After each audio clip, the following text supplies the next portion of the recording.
بالله من الشيطان الرجيم بسم الله الرحمن الرحيم السلام عليكم ورحمة الله. Bonjour à tous. Le conflit israélo-palestinien. Ah là là là là, on va parler de ça un petit peu.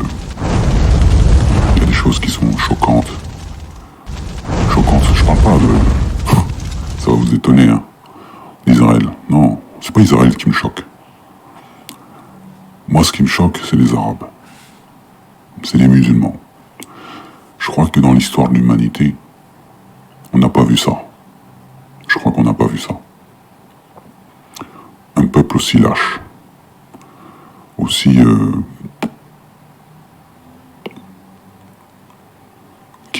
comment dire, tu sais, quelqu'un qui ne bouge pas, qui fait rien, qui juste spectateur. Un match de foot, voilà. Tu sais, quand t'es devant un match de foot, certes, ça te fait bouger, réagir un peu, d'accord. T'as envie même de descendre sur le terrain. Quand il y a un but, ou bien, ça y est, ils ont gagné la coupe, je sais pas quoi. Mais là, c'est même pas ça. On n'en est même pas là. Ça m'a l'émotion, tu vois, la coupe du monde, non, on n'en est pas là. Là, c'est tout le monde chez soi, dans son fauteuil, dans sa maison, en dehors de ceux qui vivent directement la guerre, hein. Je parle de ceux qui sont dans la diaspora, en l'occurrence en France. Et ceux qui sont au bled, chez eux, dans leur pays, tranquilles, sont chez eux, normal. Et qu'est-ce qu'ils vivent? Ils vivent ça à la télé, sur les réseaux sociaux, ils voient des images, nanana. Ok. Et après? Depuis le 7 octobre, La'natullah, pour ceux qui ont commis des crimes, hein, c'est-à-dire malheur et comment dire, La'natullah, qui veut dire que Dieu les maudisse, quoi. Que Dieu les maudisse, ceux qui ont commis des crimes injustes. D'ailleurs, il n'y a rien qui justifie un crime, mis à part que défendre son pays, sa terre, et ses enfants, sa famille, d'accord, quand on est opprimé. Mais la Palestine et Israël, c'est un contexte complètement atypique d'une guerre normale, d'accord.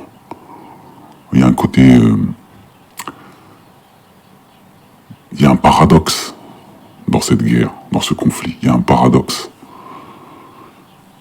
Et vous le savez très bien, les musulmans, qu'Israël, tu peux même pas insulter le nom d'Israël. C'est Jacob, hein, c'est un prophète d'Allah, c'est un prophète juif, un prophète hébreu, un prophète petit-fils d'Abraham, l'ami de Dieu, Abraham. Tous les jours, on salue Abraham dans notre prière, les musulmans. Comment tu peux insulter son petit-fils et les enfants d'Israël? T'as pas le droit, normalement, d'insulter même un juif. T'as pas le droit. C'est haram. Ou je peux utiliser le mot haram, bien sûr. Bien sûr. Ah oui. Après, le négateur, celui qui rejette Dieu, celui qui combat, attention, hein, celui qui combat, qui fait la guerre à ton Seigneur et à ta religion. Et ta religion, c'est quoi? C'est le monothéisme. C'est quoi ta religion? Tu dis islam. Dieu a agréé l'islam comme religion pour vous. Et il a agréé l'islam depuis qu'il a créé Adam, en fait. Les juifs, qu'est-ce qu'ils font? Ils suivent l'islam, en fait. C'est leur islam à leur manière, si tu veux. Nous, c'est un mot arabe, islam, qui vient du mot salam, qui vient de shalom. C'est deux mots hébraïques, c'est des mots qui viennent de l'araméen, qui viennent de l'hébreu. Il y a beaucoup de mots en arabe qui viennent de l'hébreu. Hein, c'est une langue sémitique, l'arabe et l'hébreu. Donc, qu'est-ce que vous êtes en train de faire? Vous êtes en train de dire, voilà, nous, on a notre religion et eux, ils ont leur religion. Mais c'est ça le problème, en fait, au Moyen-Orient. Le problème entre les Juifs et les Arabes. C'est ça le vrai problème. Chacun, il a sa religion. Il n'y a pas de chacun sa religion. Il y a un seul Dieu. Il y a un seul message. Les Juifs, ils ne veulent pas reconnaître Mohammed, bah c'est tout. Ça fait pas que eux, ils ont leur religion et toi, pas ta religion. Ça fait que eux, ils rejettent une partie du message. C'est tout. Voilà. Et après, c'est Dieu qui les jugera. Toi, tu fermes ta bouche. C'est pas ton problème. T'as pas à le juger. Il veut pas reconnaître Jésus. C'est pas ton problème. Il veut pas reconnaître Mohammed. C'est pas ton problème. C'est tout. Ce sont les enfants d'Israël. Donc ils ont un statut très important par rapport au reste des peuples du monde. Tu le sais très bien, car Dieu les a aimés par-dessus tous les peuples des mondes qui existent. Al-Alamin, au pluriel. Et parmi les enfants d'Israël, il y a Jacob, le père. Il y a Youssouf, Joseph. Hein, je parle de Joseph en Égypte, vous savez, qui a été... dont le fils de Jacob. Hein. Joseph, magnifique Joseph. Après, vous avez, bien sûr, quand on continue dans l'histoire, vous avez Moïse qui est arrivé, vous avez l'histoire de Moïse, l'histoire de David, de Salomon, en arrivant jusqu'à Jésus, avec Zacharie, avec la Vierge Marie, etc., que les Juifs, bien sûr, rejettent, parce que ce sont des arguments qui... Voilà. Pourtant, vous imaginez quel honneur d'être juif, avec toutes les histoires autour des Juifs, autour des enfants d'Israël. Quel honneur que Dieu a donné autant d'attention à ce peuple, autant d'attention, et même à parler directement aux enfants d'Israël. Regardez dans le Coran, Allah il s'adresse directement aux enfants d'Israël. Il dit « Ya Bani Israël »,« Ya Bani Israël », aux enfants d'Israël. Il s'adresse directement à eux, il ne dit pas aux prophètes, ô Mohammed dit aux enfants d'Israël. Non, il dit « Ya Bani Israël », ô enfants d'Israël. Il s'adresse directement à toi, à ton sang, à ton ADN, toi enfant d'Israël. Allah il s'adresse à toi directement, sans passer par l'intermédiaire des Arabes, ni passer par l'intermédiaire du prophète. Direct, dans la bouche du prophète, il fait parler sa parole à travers la bouche du prophète en disant Ya ayyuhalladhina amanu, par exemple quand il dit oh vous les croyants, et bien il dit Ya bani Israël, il dit oh enfants d'Israël.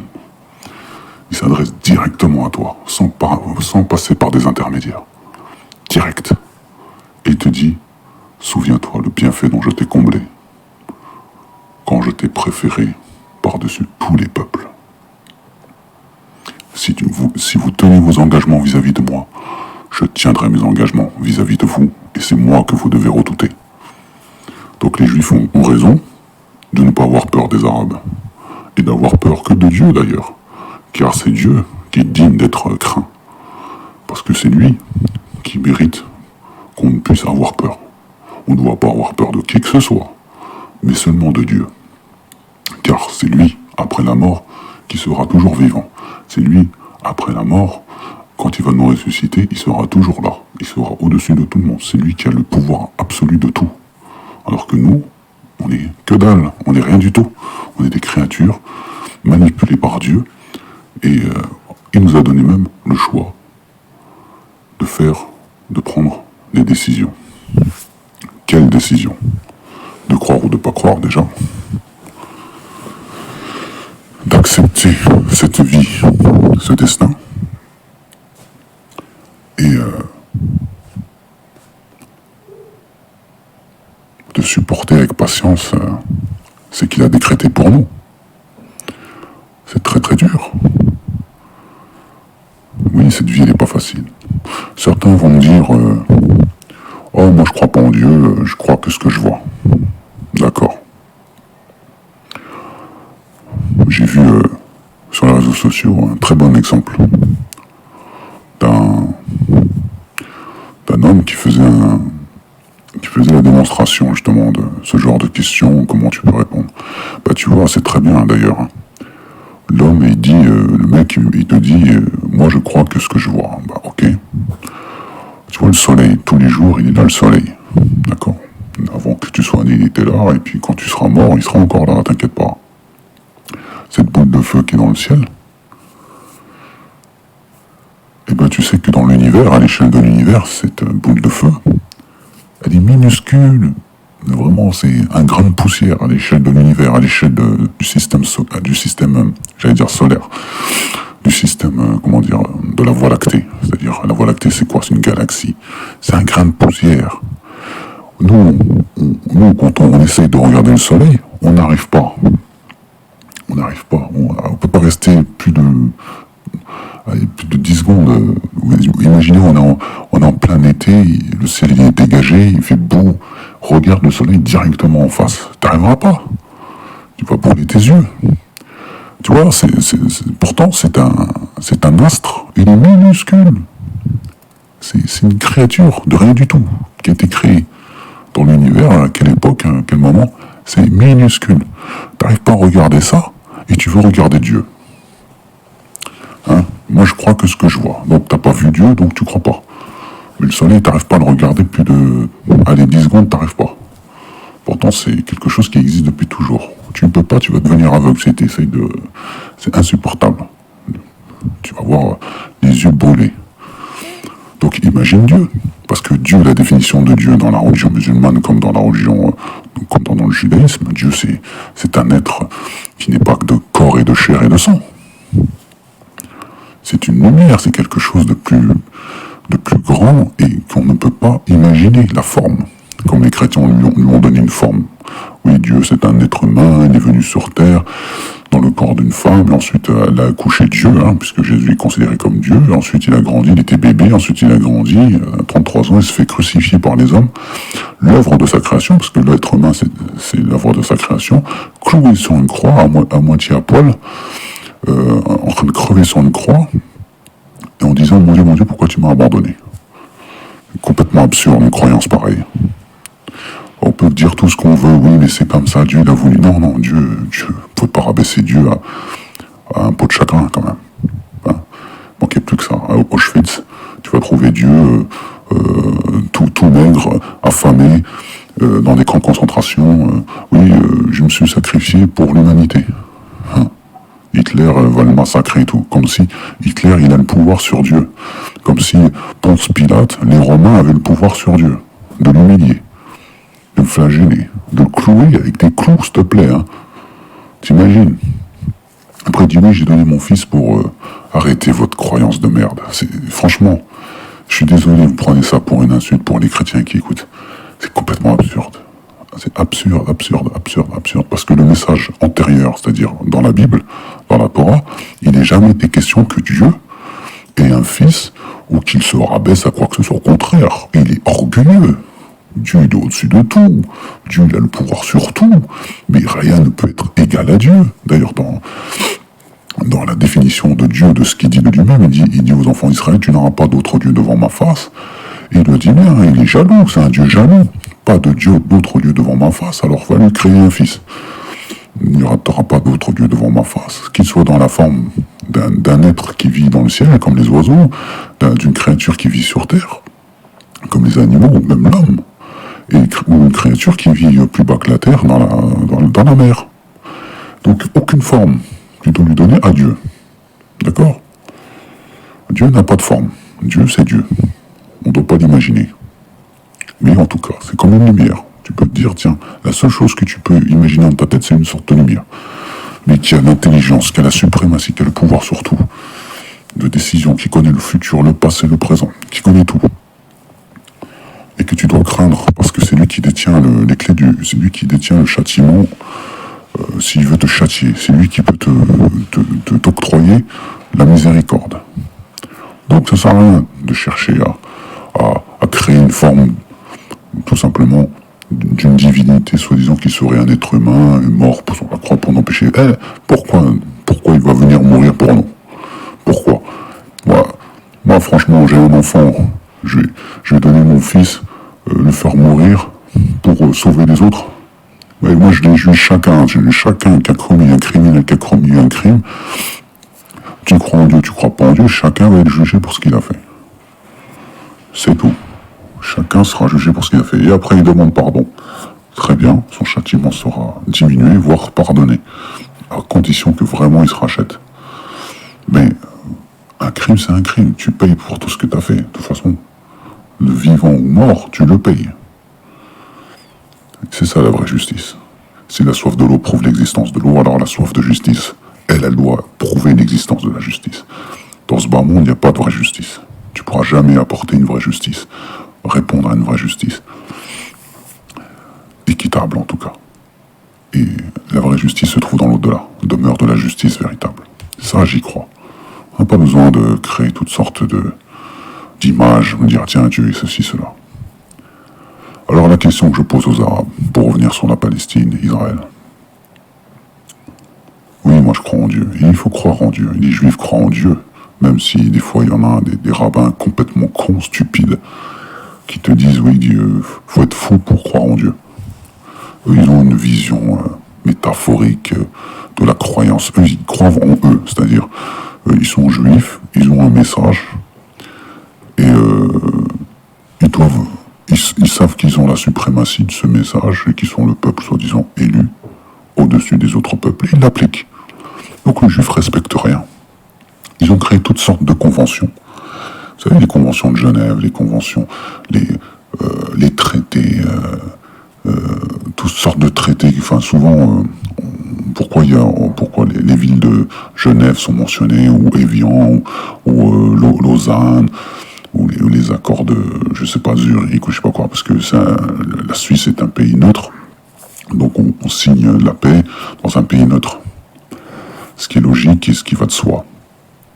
Mais les Juifs, ils ont créé tout ça. Ils ont créé le mot génocide pour eux, hein, pour donner un nom sur ce qu'ils ont vécu. Hein. Par contre, les autres, c'est pas votre malheur ou votre souffrance, on n'en a rien à foutre.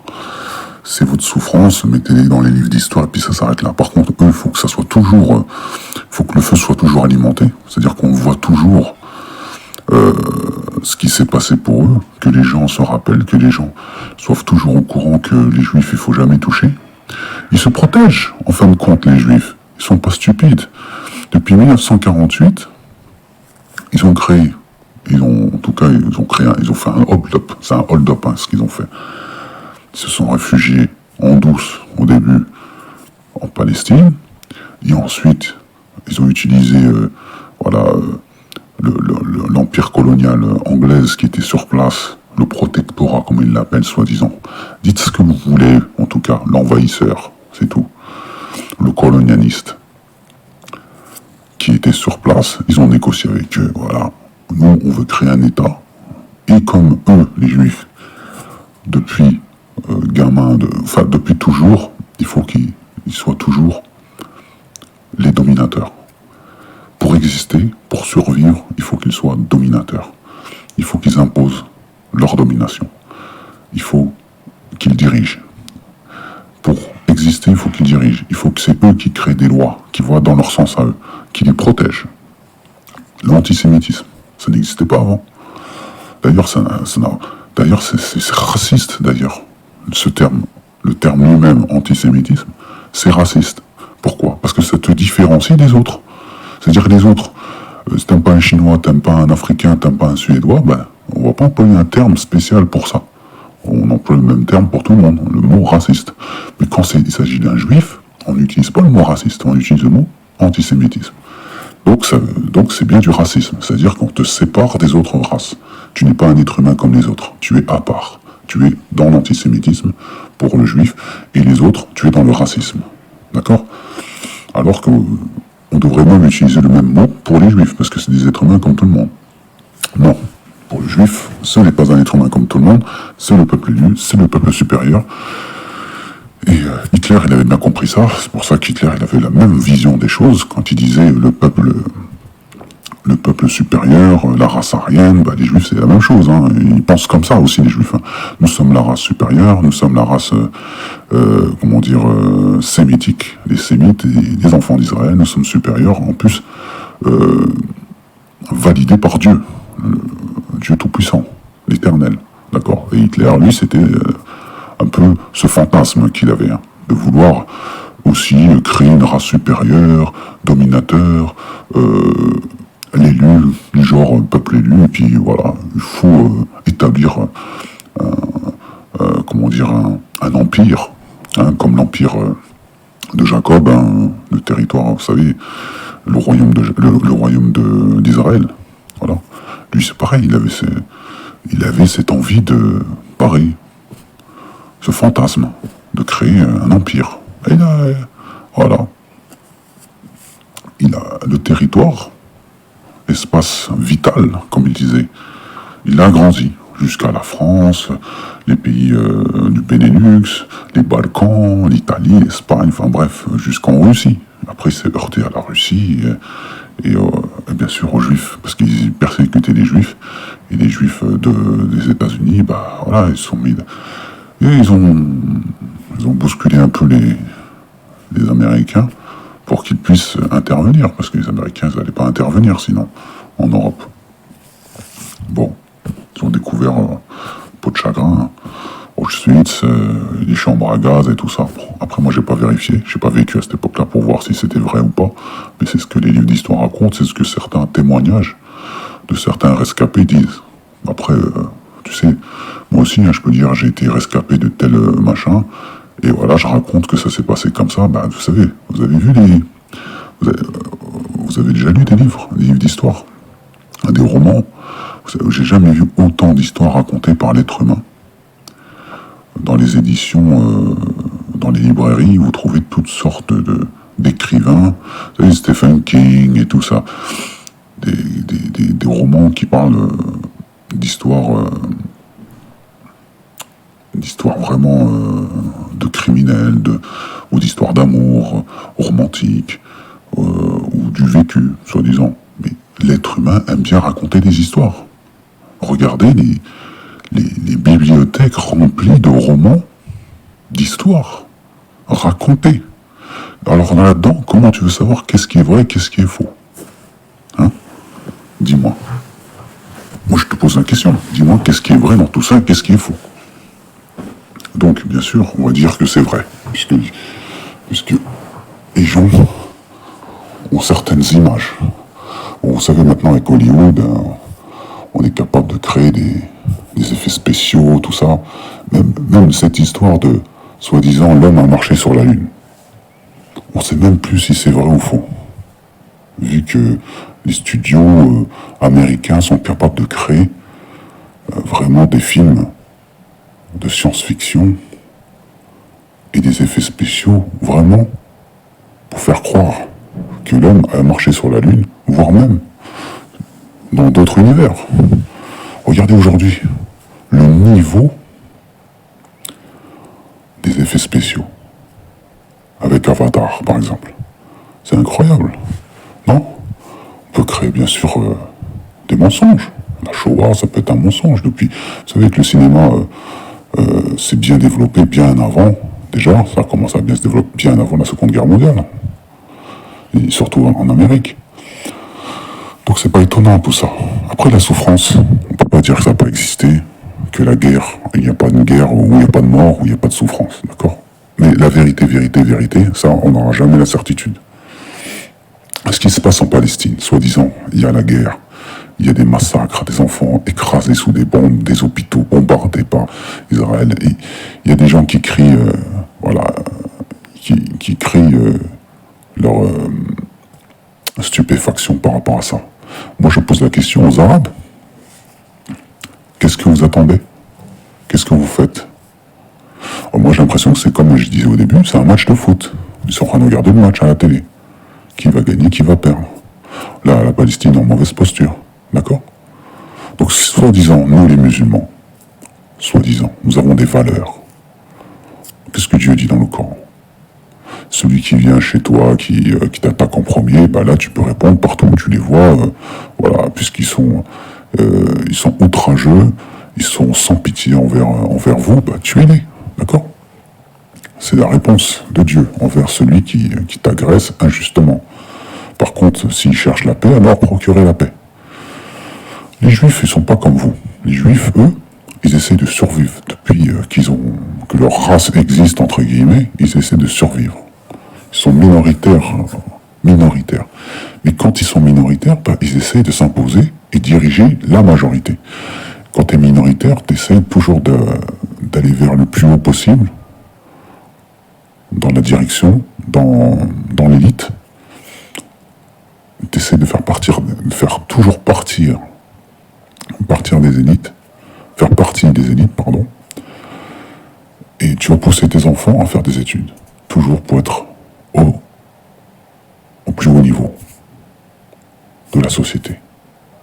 Faire partie des élites et diriger le pays.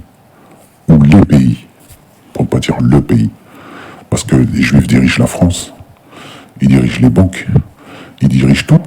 Après, c'est du moment qu'ils ne nous font pas de mal. Il n'y a rien qui interdit un juif de diriger notre pays, du moment qu'il est né en France, qu'il a la nationalité française, et puis il le fait avec bienveillance, tout le temps protégeant ses intérêts, d'accord, les origines de ses intérêts israélo-religieux, entre guillemets, et la Banque mondiale, pareil, c'était créé par eux, entre guillemets, hein. Tout a été créé par eux. Tout ce qu'on voit, les conventions, les droits de l'homme, tout ça, c'est pour eux, en fait. Par contre, eux, demande-leur de se soumettre à ça, ils vont pas vouloir. Vous voyez, par exemple, Netanyahou, soi-disant la Ligue des droits de l'homme, voilà, le condamne, il doit être jugé, s'il va dans n'importe quel pays, on doit l'arrêter, on doit le faire. Mais ça, c'est pas pour eux. Eux, ils sont au-dessus des autres races du monde. Ils sont au-dessus, c'est la race supérieure. C'est le peuple élu de Dieu, t'as pas le droit de toucher à Israël. Par contre, vous respectez pas les Juifs, entre vous, vous faites du mal, vous allez vous faire juger par la Ligue internationale des droits de l'homme, la Ligue européenne des droits de l'homme, la Cour pénale, la Cour pénale internationale, d'accord? Vous allez vous faire juger et condamner. Pas les Juifs. Les Juifs ne rentrent pas dans ce critère. C'est pas pour eux, ça, c'est pour vous. Eux n'ont pas à se faire juger, eux n'ont pas à être montrés du doigt, eux ils ont le droit de tuer, ils ont le droit de massacrer, c'est leur droit, le plus sincère. T'as pas le droit de les critiquer. Eux ils ont le droit de dire aux Arabes, ils ont le droit de se moquer des Arabes en disant que il n'y a pas d'école en Palestine parce qu'il n'y a pas d'enfants, il n'y a plus d'enfants. Tu vois, ils ont le droit, eux. Toi t'as pas le droit de dire ça aux Juifs. C'est comme la Shoah, t'as pas le droit de toucher à la Shoah. D'accord? Par contre, t'as le droit d'insulter le prophète, dessiner, tu vois, un sexe avec des testicules et un gland, et dessiner le prophète Mohammed dessus. Et dire que ça, c'est une caricature, on a le droit, comme Charlie Hebdo. Ils l'ont fait, c'est ce qu'ils ont fait. Hein. Après, ils s'étonnent pourquoi ils se sont fait canarder par les frères Kouachi. Moi, je suis contre le meurtre, mais je suis contre les caricatures. On touche pas. Le respect, c'est au-dessus de la liberté. Parce que, par exemple, vous voyez, les Juifs, t'as pas le droit de toucher, t'as pas le droit de jouir de ta liberté d'expression quand il s'agit des Juifs. Hein. C'est-à-dire de rigoler sur la Shoah, de parler des Juifs, je sais pas quoi.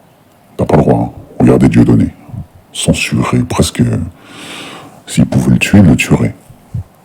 Par contre, t'as le droit de cracher sur les musulmans, sur le prophète. T'as le droit de faire des caricatures, d'insulter Allah. Tu vois, la liberté d'expression en France. Alors qu'on devrait interdire ça, justement. Interdire d'insulter quelque chose qui peut créer un trouble public, à l'ordre public. D'ailleurs, les caricatures sur le prophète a créé ce trouble à l'ordre public. Ces caricatures, puisqu'il a créé même un meurtre. Vous voyez le trouble que ça a créé, les caricatures. Ça crée un trouble dans la communauté musulmane au niveau international. Ça crée c'est pas juste au niveau public, c'est au niveau international. C'est-à-dire le drapeau français a été brûlé. Pourquoi faire ça? Dis-moi, quel intérêt de faire des caricatures?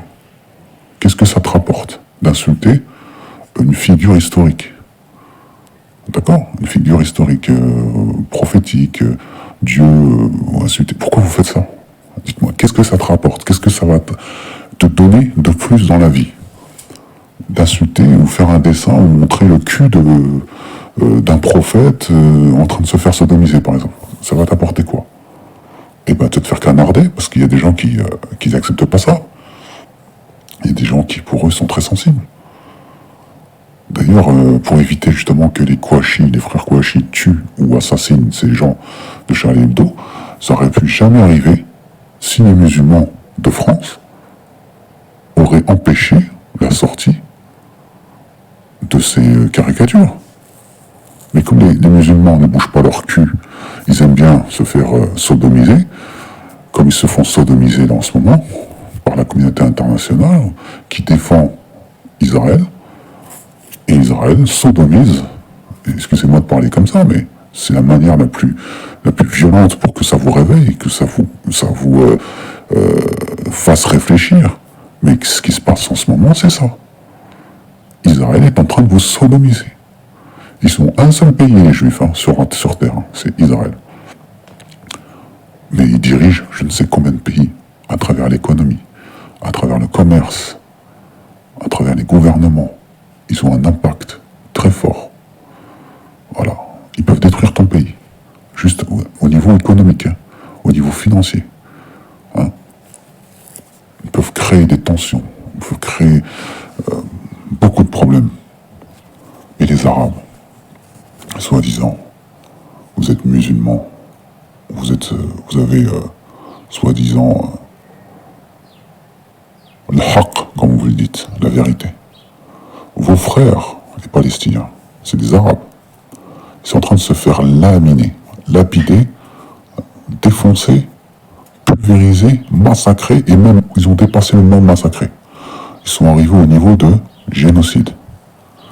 Comment c'est possible que, vous imaginez le prophète Mohammed sallallahu alayhi wa sallam serait présent aujourd'hui, vous croyez que le prophète sallallahu alayhi wa sallam aurait accepté ou toléré que ses frères, dans l'ADN, c'est un arabe, ses frères puissent arriver à ce niveau-là, c'est-à-dire d'extermination, génocide, effacé, c'est-à-dire ils sont en train d'être effacés.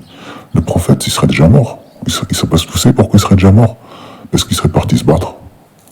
Il aurait pris une balle, c'est sûr, et il serait mort direct. Et même si Allah le ressuscite plusieurs fois, il serait mort plusieurs fois. Il serait mort plusieurs fois en se battant. Alors que vous êtes des lâches, devant votre poste de télévision ou sur votre téléphone, et vous êtes là en train d'attendre. C'est comme une fois, dans la rue, je marchais et je croise un frère, un musulman, un arabe. Il me dit « Ah, Brahim, comment tu vas ?» et tout. J'allais lui dire « Qu'est-ce que tu fous là ?» Et il m'aurait dit « Bah, comment ça, qu'est-ce que je fous là ?» Bah oui, mais qu'est-ce que tu fous là? C'est ça que j'avais envie de lui dire, qu'est-ce que tu fous là? Comment ça se fait que t'es pas encore parti faire la guerre? T'es pas parti mourir? Va mourir. Qu'est-ce que t'attends pour aller mourir? Allah, il t'offre le paradis sur un plateau. Une époque dégueulasse. Il t'offre le paradis, c'est-à-dire tu pars te battre, parce que là, il y a vraiment une injustice. D'accord? On ne peut pas dire que c'est légitime, la guerre. Les Juifs, ce qu'ils font aux Palestiniens, c'est pas légitime. C'est pas une guerre légitime. Ils sont pas chez eux, les Juifs. La Palestine, c'est pas eux. D'accord? Eux, ils suivent un texte qui dit que c'était le royaume de Jacob, d'Israël. D'accord? Ils suivent un texte. Mais Dieu dit jamais que ça leur appartient. Il n'a jamais dit ça. Il les a préférés au-dessus de tous les peuples, certes, mais il n'a jamais dit que cette terre leur appartient. Par contre, tuer des musulmans, je suis désolé, là c'est la guerre. Tu ne peux pas laisser tes frères se faire massacrer. Innamal mu'minuna ikhwatun. D'accord? Tous les croyants, c'est tes frères. Alors vous, les Arabes, c'est même plus que ça. C'est pas seulement des frères. C'est la même race que vous. Normalement, c'est vous les premiers. Et moi, ensuite, je pars vous rejoindre. Mais comment tu veux que j'aille, moi, partir en premier, alors que vous, c'est votre race, c'est votre gueule, ils ont la même gueule que vous, c'est votre race. Vous partez pas, et moi, je vais partir. Alors moi, j'y vais pas. Je me dis, si les Arabes n'y vont pas, c'est qu'il y a un problème, c'est qu'il y a un truc. Je vais pas partir alors que les Arabes ne partent pas. Je dois suivre, normalement, l'exemple des Arabes.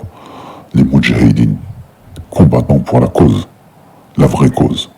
Non, ils bougent pas. Ils sont là, chez eux, normal. Qu'est-ce que t'attends pour aller mourir? Allah t'offre le paradis sur un plateau. Halal à 100%. Pour la cause de Dieu à 100%. Ils sont en train de tuer tes frères. Massacrer tes frères. Tes frères non seulement dans la religion, mais en plus dans le sang. C'est des Arabes. Qu'est-ce que vous attendez pour aller mourir? C'est ça que j'avais envie de lui dire. Qu'est-ce que tu fous là? T'es pas parti mourir. Qu'est-ce que t'attends pour aller mourir? J'avais envie de lui dire ça. Mais qu'est-ce qu'il va me répondre? Ah oui, mais moi j'ai la maison, j'ai le crédit, j'ai les enfants, non, non, non. Ah là là là là là là. Donc, tu vois, il est attaché à la dunya, à cette vie, et en plus, cette vie, c'est même pas lui qui la dirige. Ce sont les Juifs qui la dirigent. Il travaille pour une entreprise qui est dirigée par Wall Street, Parce que l'économie, c'est Wall Street qui fait le beau temps et le mauvais temps. La Banque mondiale, c'est les Juifs. Tout, c'est les Juifs. Regardez les États-Unis. L'Iran, elle bouge, les États-Unis sont là. La France, elle est là. Même la Russie, c'est les Juifs qui les dirigent. Même la Chine, c'est les Juifs qui les dirigent. Tout, c'est les Juifs. Et ils ont raison. Pour se faire respecter, tu es obligé d'être partout, en fait. Bravo les Juifs. C'est tout ce que je peux vous dire. Bravo. Mais il y a un Dieu. Dans votre injustice, vous allez le régler dans l'au-delà. Et vous verrez qui a raison, qui a tort. Mais en tout cas, une chose qui me choque aujourd'hui, c'est les Arabes. Parce que moi, je ne demande pas aux Arabes, ou je fais pas un appel aux Arabes à aller tuer des Juifs. Hein, jamais. Au contraire. Pourquoi ils ne réagissent pas? Juste, au moins, créer une armée, rassembler des hommes, et arriver aux portes d'Israël, ou en tout cas aux portes de Jérusalem, et dire voilà maintenant, vous stoppez vos hostilités, ou sinon on attaque. Vous stoppez vos hostilités, ou sinon on vous envahit. Vous stoppez vos hostilités, ou sinon, voilà quoi, on fait un embargo sur le pétrole, sur le gaz économique. On n'arrive pas à s'unir, nous les musulmans. 23 États arabes. Ils n'ont pas assez de force, pas assez de bonhommes. 23 États arabes, sans compter le nombre d'États musulmans qui ne sont pas arabes, comme l'Indonésie, la Malaisie, le Pakistan, ou l'Inde, l'Iran, le Tchad, je sais pas moi, les pays non arabes, comme la Somalie, pas la Somalie, mais enfin je sais pas, le Sénégal, le Mali, le Nigeria, tout ça c'est pas des pays arabes, mais c'est des musulmans. Il n'y a pas assez d'hommes, il n'y a pas assez de... Tu vas me dire qu'ils peuvent pas, ils n'y arrivent pas. Non, par contre, ils aiment bien aller vivre dans les pays occidentaux et faire toutes sortes de haram, regarder matchs de foot, rigoler, alors que ton frère est en train de se faire massacrer. Ils sont en train de crever de faim. Ils subissent la famine. Génocide, ils ont parlé, utilisé le mot génocide, c'est-à-dire effacer, exterminer. Les Juifs, eux, ils nous ont lavé le cerveau avec ça. Depuis 1948, moi je suis né dans les années 70, ils m'ont lavé le cerveau, ils m'ont retourné le cerveau avec la Shoah. Depuis que je suis tout petit, j'entends que ça, la Shoah. Les pauvres Juifs, ils ont été massacrés. Tu vois. Et quand il y a un conflit avec Israël et la Palestine, c'est les Arabes, les mauvais, c'est eux. Ils ne nous laissent pas vivre tranquilles. Alors que, aujourd'hui on le sait, Israël, les Juifs, sont sur une terre qu'ils ont volée. Ils ont volé la terre de Palestine.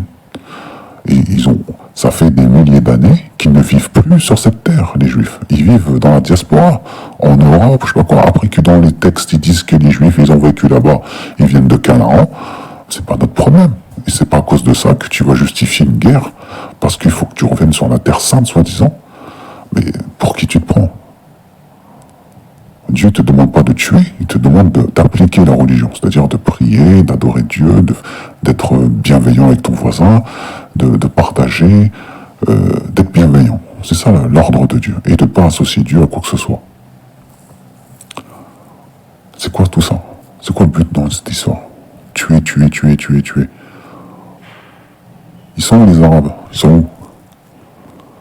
Je crois que, en vérité, le message, s'il y a un message qui vient de Dieu, aujourd'hui, c'est les Juifs, regardez, ils sont tout seuls.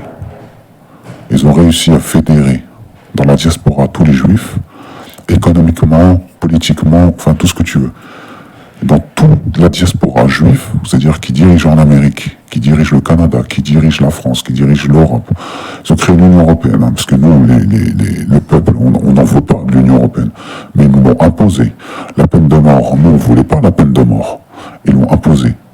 Enfin, on voulait la peine de mort. Et Badinter, vous rappelez Badinter, c'est un juif. Il a aboli la peine de mort, alors que la peine de mort, c'est logique.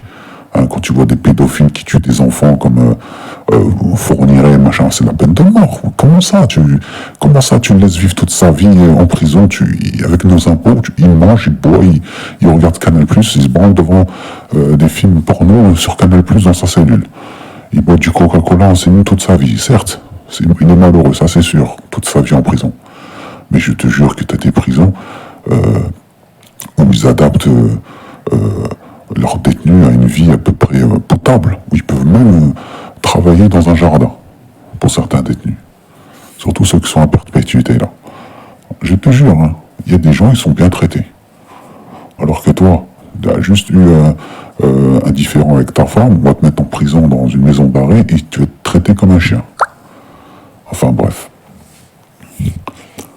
Mais c'est pour vous dire que, voilà, c'est pas logique. Après on peut dire oui, l'humanité, c'est pas bien, une justice qui tue, tout ça. Moi je suis contre. Je sais pas moi, Auschwitz. Hein, je sais pas moi, les gens qui ont commis, cette Shoah, hein, qui ont massacré les juifs, on va les mettre à perpétuité. Non, peine de mort, mort par pendaison, c'est ce qu'on a fait, non? Le jugement à Nuremberg. Pourquoi en France, vous les juifs, puisque Badinter c'est un juif, pourquoi il a fait ça? Pourquoi il a aboli la peine de mort? Pourquoi? Eh bien vous savez quoi? Vous avez jamais fait de la prison. Allez en prison une fois, vous allez voir. Est-ce que tu es capable de rester 30 ans, toute ta vie en prison, supporter 30 ans de vie en prison enfermée, ou bien tu préfères mourir? Moi je préfère mourir que passer ma vie enfermé en prison. Ah oui. C'est pervers. Vous savez que l'abolition de la peine de mort, c'est pervers. C'est quelque chose de pervers. C'est-à-dire que, puisque la justice est incapable de juger équitablement, d'être juste, donc on va éviter de tuer injustement. Mais quand t'as un criminel, il avoue, t'as toutes les preuves, c'est lui à 100%, comme l'affaire, comment il s'appelle, le tueur là, un tueur en série, il tuait des femmes là, sans arrêt. Je te jure, Guy Georges, voilà, Guy Georges. Cet homme-là, il a tué je ne sais combien de femmes, il en a violé je ne sais combien, et ensuite il a avoué. Il est en prison en perpétuité, et un jour il va sortir, hein, je te le dis. Moi, cet homme-là, c'est peine de mort, direct. Sans pitié. Et d'ailleurs, c'est pas une question de pitié, d'ailleurs, c'est même un service que tu lui rends. Un service que tu lui rends. Au lieu de supporter toute sa vie de prison, en enfermement, et bien au moins, c'est bon, tu lui enlèves cette peine. Puis la mort, bah après, oui, il y a peut-être un Dieu qui existe. Mais comme ils y croient pas, les juifs en Dieu, ils disent une fois que t'es mort, bah t'es mort. C'est comme si t'as jamais payé, en fait. Parce qu'une fois que t'es mort, hein. Alors pour eux, il faut trouver un moyen faut trouver un châtiment. Et le châtiment, c'est enfermer toute ta vie. C'est un châtiment. Et ils veulent pas que tu meurs, parce que si tu meurs, c'est comme si t'as jamais payé. Tu vois? C'est pas un châtiment, mourir. C'est une délivrance. Vous voyez comment c'est pervers? Enfin bref, on pourrait faire le tour. Mais le juif, il n'a pas créé toutes ces lois, toutes ces institutions pour l'appliquer à lui-même. Non, c'est pour vous, pour tous les autres peuples. Mais pour eux, ça ne s'applique pas. Ce qu'ils font en Palestine, c'est pas génocide pour eux. Il n'y a pas génocide. Un juif ne fait pas le génocide, parce qu'il n'y a que le juif qui a subi le génocide. Les autres, non. D'accord? Il n'y a qu'une seule victime, de vraie victime, qu'on doit respecter par-dessus tout, c'est les juifs. T'as pas le droit de critiquer le juif. D'ailleurs, je peux avoir des problèmes. Mais en fait, c'est un constat que je fais, tout simplement. Après, c'est pas un constat antisémite, hein, c'est un constat qui montre, et que tout le monde sait, d'ailleurs, tout le monde le sait. Le juif va s'imposer, quoi qu'il arrive. Parce qu'il est destiné à s'imposer. Quoi qu'il arrive. Pour survivre, il n'a pas le choix. Voilà. Ses enfants, il va les éduquer pour atteindre le sommet, faire partie des élites. C'est leur but. à leur honneur.